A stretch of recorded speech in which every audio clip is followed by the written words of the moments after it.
Fala galera, tudo bem? Sou o professor Roberto Falcione, professor de História.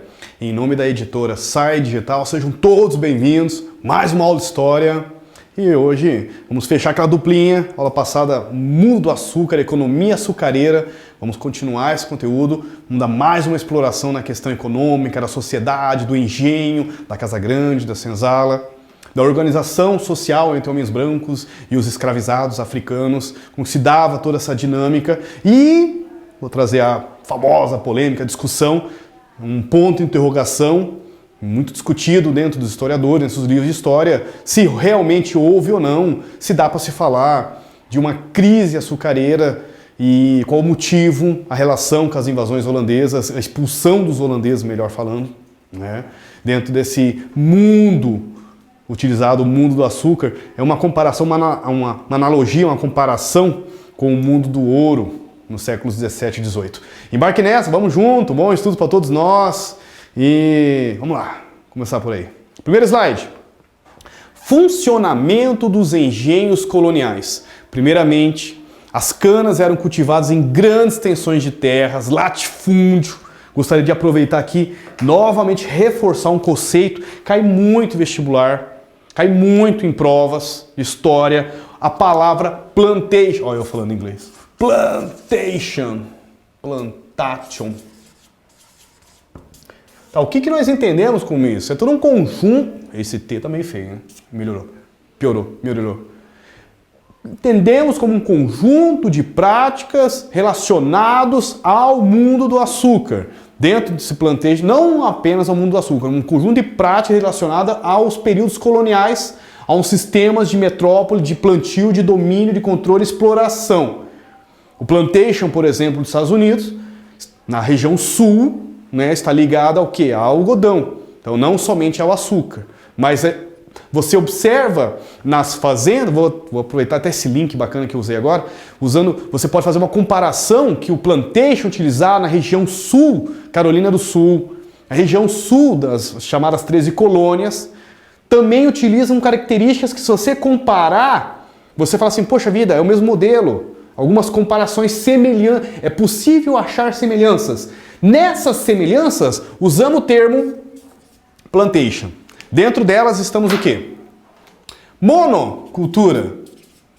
No nosso caso, qual que é a monocultura do plantation? Mundo açúcar, cana de açúcar. Muito bom. Tá achando que eu não sabia que você ia falar isso? Que é parente dos X-Men, meu amigo. É telecinese, imagina. Mundo de açúcar. Sabia que você ia falar. Segundo, vamos lá, monocultura. Depois, o que nós temos mais aqui? Mão de obra escrava. Ou melhor, escravizada. Escravizada. Discutimos muito sobre isso, sobre usar o termo escravidão, escravo e escravizado. E qual a diferença sobre isso? Porque a palavra escravo parece que a pessoa nasceu, uma coisa inata, uma coisa natural, parece que é dela, tem que cuidar, porque ninguém é escravo, a pessoa se torna escravo ou se torna escravizado, ela foi escravizada de uma pessoa para outra, sempre uma relação de poder, de domínio de uma pessoa com a outra, né? Depende, não importa qual período, você pode falar sobre escravidão, os escravizados na Grécia Antiga, né? Mas falar o escravo parece que a pessoa nasceu com aquilo, é uma coisa natural, uma coisa inata, né? Então, o termo correto que a gente gosta de usar na história, na verdade, é a mão de obra escravizada. Que mais? Monocultura, mão de obra escravizada, dá para nós colocarmos aqui também o termo de latifúndio. Vocês conseguiriam fazer uma distinção para mim? O que seria um minifúndio? Latifúndio, minifúndio, pequena fazenda. Latifúndio, né? Não é de latir, grande fazenda. No nosso caso, a origem delas está ligado às chamadas sesmarias, grandes fazendas entregues pelas capitanias hereditárias com o documento carta de doação. Assim surgem as sesmarias, assim surge a primeira forma de povoamento, de exploração, né? De presença humana. primeira forma de devastar, como de derrubar uma floresta e fazer um tipo de presença humana, sesmarias, grandes fazendas, lavouras. A lavoura é o plantio dentro dessa sesmaria, né? Então é um lote de terra, sesmarias. Dentro desses sesmarias vai se transformando em várias coisas, inclusive num engenho de açúcar. Vamos lá. Após esse...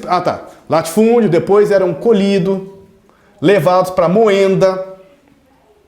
Lembrem da moenda, aquela aula, o professor Roberto mostrou, aquela máquina, ou tração animal, ou tração humana, ou roda d'água. Aí é mais chamado de moinho, inclusive, mas o correto para a cana-de-açúcar é a moenda. Após esse processo, o produto era levado para as caldeiras e depois para a fornalha. Por conseguinte, surge o melaço da cana, que é refinado para a casa de purgar. Comentei isso na aula passada, só reforçandinho. Sai desse purgar, surge o açúcar mascavo, que não passava pelo processo de refino e era destinado ao comércio interno. Aí o refino era vendido para a metrópole, era vendido para a Europa. No entanto, a maior parte dessa produção era enviada para abastecer o mercado consumidor europeu. Então, o que está chamando a atenção diferente da nossa aula passada, outra contribuindo um pouquinho mais, que existe também um comércio interno que é destinado a esse açúcar, principalmente o mascavo não refinado, para o Brasil. Vamos lá, moagem, a moenda. Aí, mais uma imagem eu trouxe para vocês. Vamos lá, essa aqui é de tração animal, tá aqui o gado, tá puxando. Essas duas madeiras é o que gira essa engrenagem principal, que daí gira uma outra, aí tá lá o escravizado, o trabalhador, jogando a cana, que está fazendo a moagem, por isso moenda, e saindo o caldo, depois numa bacia, que é levado para as fornalhas, né, para a cozinha, onde eles vão fazer, junto em fornos, para fazer o melaço, o caldo virar melaço. E aí, Museu da Senzala Negro, puxa, tive uma oportunidade de visitar, então eu faço questão de trazer para vocês essa imagem da cidade de Redenção, no Ceará. Aqui é a imagem da Casa Grande, é um museu hoje.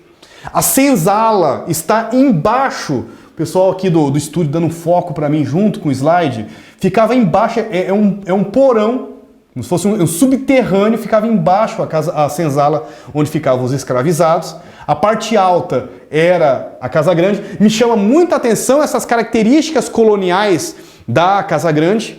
E eu não esqueço do guia turista falando para mim, né, o guia turístico falando, porque me chamou a atenção, falei, nossa, mas para que tanta janela? Porque ele comentou assim, olha, porque naquela época era uma coisa colonial, quanto mais janelas representava poder. Então um quarto com 8 janelas, eu falei, meu Deus, esse aqui que não faltava ar, como diz o outro, mas na verdade porque representava poder. Uma casa, quanto mais janelas, significa que se tinha mais poder. Então era uma ideia de status. Aqui ficava a parte de moagem, já um pouco mais moderna, mas é um engenho, hoje um museu, né? Museu Senzala do Negro Liberto,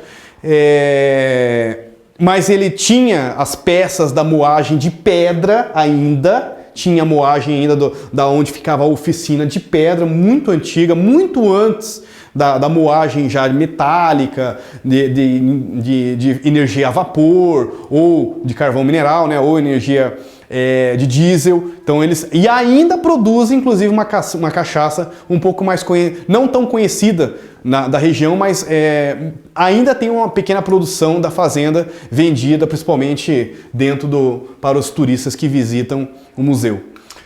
A economia. O Nordeste concentrou o maior número de engenhos.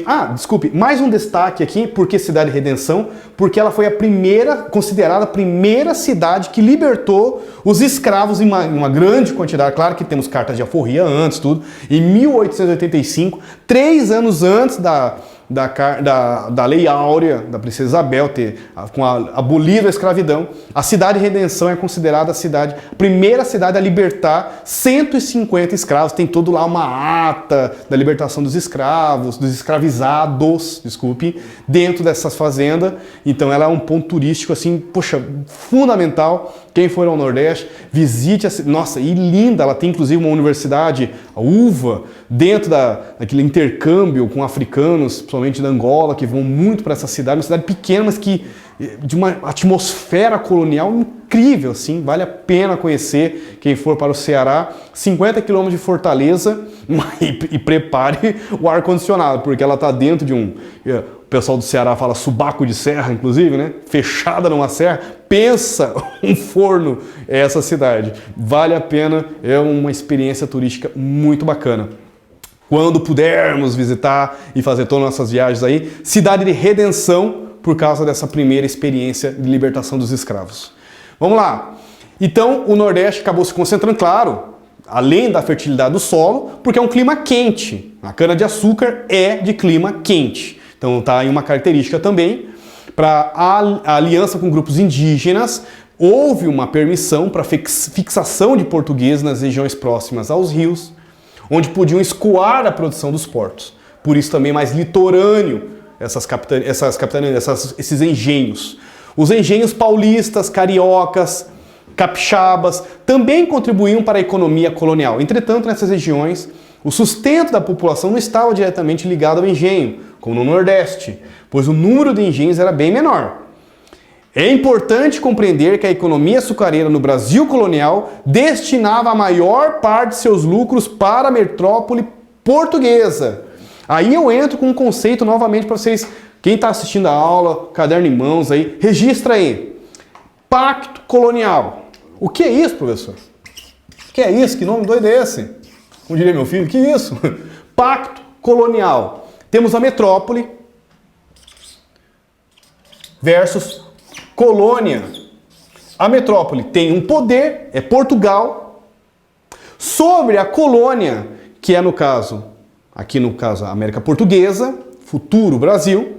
Nesse pacto colonial ela tem uma ideia, uma administração de monopólios, ela cobra impostos, tributos, ela cobra e taxa o preço desse açúcar e fala inclusive que você só pode vender, você do seu engenho, só pode vender para a empresa tal que tem essa concessão, uma espécie de concessão para comprar esse produto direto do seu engenho que você vai escoar ali no litoral para os navios que eram levados para a Europa, esse açúcar.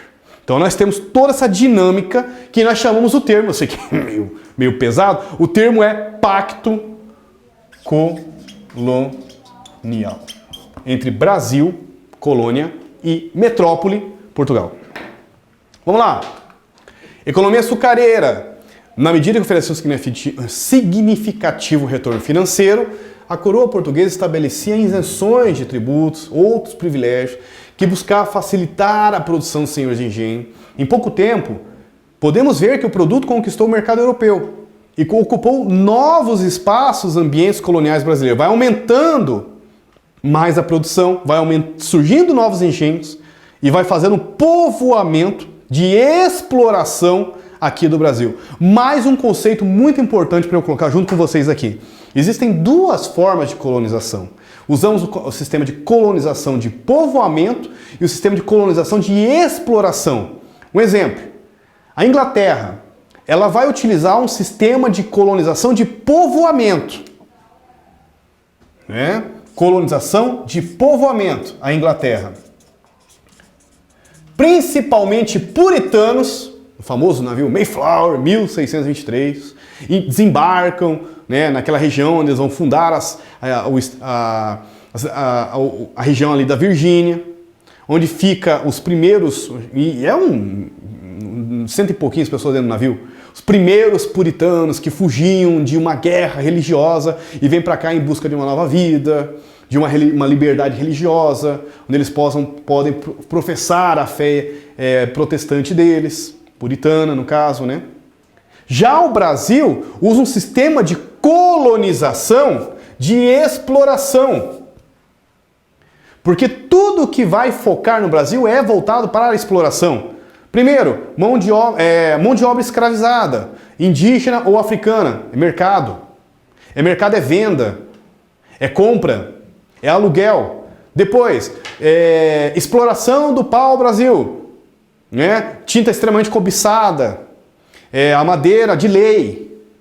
O caule se tira, a casca ali se ferve, tira a tinta vermelha. Hoje está fácil, como diz o outro, pega ali e faz uma química ali e está fácil. Hoje nós temos uma tecnologia química para fazer isso. Mas nesse período, inclusive, nós temos outras histórias muito famosas na antiguidade por causa da tinta vermelha ou mais próximo da púrpura, que é a famosa púrpura de Tiro, que era tirada de umas conchas da região ali da Fenícia, da antiga Fenícia, e somente as pessoas ricas, ou na época do Império Romano, somente o imperador podia usar aquela púrpura, aquele tecido vermelho, né, meio roxo, meio púrpura, cor púrpura, né, por causa desse molusco onde eram tirado a tinta, tanto que chegou a se extinguir esse tipo de animal, de tanto fazer a extração e a produção da tinta vermelha. Ou seja, essas tintas, algumas tintas eram muito cobiçadas e era quase uma coisa de status quem tinha uma tinta, quem tinha um tecido tingido de vermelho, porque não se tinha ainda uma produção de tecnologia, de indústria para fazer isso. Hoje tá fácil, né? Aí imagina os portugueses chegar aqui, olhar aquelas árvores e falar, nossa, achamos a galinha dos ovos de ouro. E aí? Mercado externo, século XVII, o açúcar, um grande desenvolvimento, uma venda inclusive. Temos uma questão voltada para açúcar das Antilhas. Começa uma competição com o açúcar das Antilhas, principalmente os holandeses, depois são expulsos do Brasil. Eles vão para a região da América Central com plantio também da cana-de-açúcar, levaram para lá a experiência da produção do açúcar aqui no Brasil. E lá o clima mais favorece ainda, a terra se adaptou melhor ainda com a cana-de-açúcar. E o produto então era de maior qualidade e isso traz para nós o que nós chamamos de crise açucareira. Mas afinal, houve essa crise açucareira? O que está trazendo para vocês aqui é o seguinte, a partir do finalzinho do século XVII, acontece o que nós chamamos da descoberta do Eldorado, do ouro brasileiro, das minas, né? Enfim, em toda a corrida do ouro, as bandeiras e a descoberta do ouro na região das minas, mas o açúcar continua produzindo, os engenhos continuam existindo.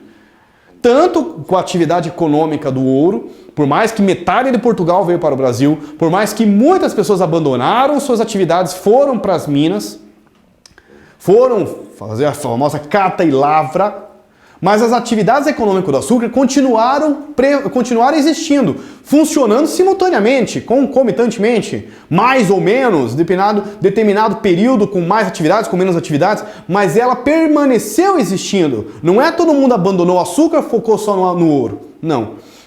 Falei sobre essa exploração, né? Aí vem o ouro, outra forma de exploração. A monocultura, a cana-de-açúcar, também atividades econômicas de exploração. Por isso que a nossa colonização, a colonização portuguesa na América, foi baseada na exploração, diferente da Inglaterra, que é de povoamento. Fecho com vocês aí, meninos. Colônia, matéria-prima, impostos, tributos, exploração, né? Exploração colonial. Metrópole, Portugal, pacto colonial, o professor Roberto explicou, monopólio, lei, jurisdição, tudo é votado, até um selo que você ia tirar, você pagava imposto para a coroa portuguesa, claro. É dali que sai o caldo do dinheiro. Compra do açúcar com preço taxado, também exploração, depois é manufaturado e vendido para a Europa. Fecha aí, meninos. Combinamos aí uma duplinha junto com a economia do açúcar, falamos sobre a sociedade, a questão da dinâmica social, sobre o trabalho da escravidão, falamos também sobre as outras atividades econômicas, como que funcionava esse engenho, a produção do açúcar. Espero que vocês tenham gostado. Fechamos por aí e como sempre, foco nos estudos, galera. Força, um pouquinho de fé não faz mal a ninguém e até a próxima. Valeu, galera!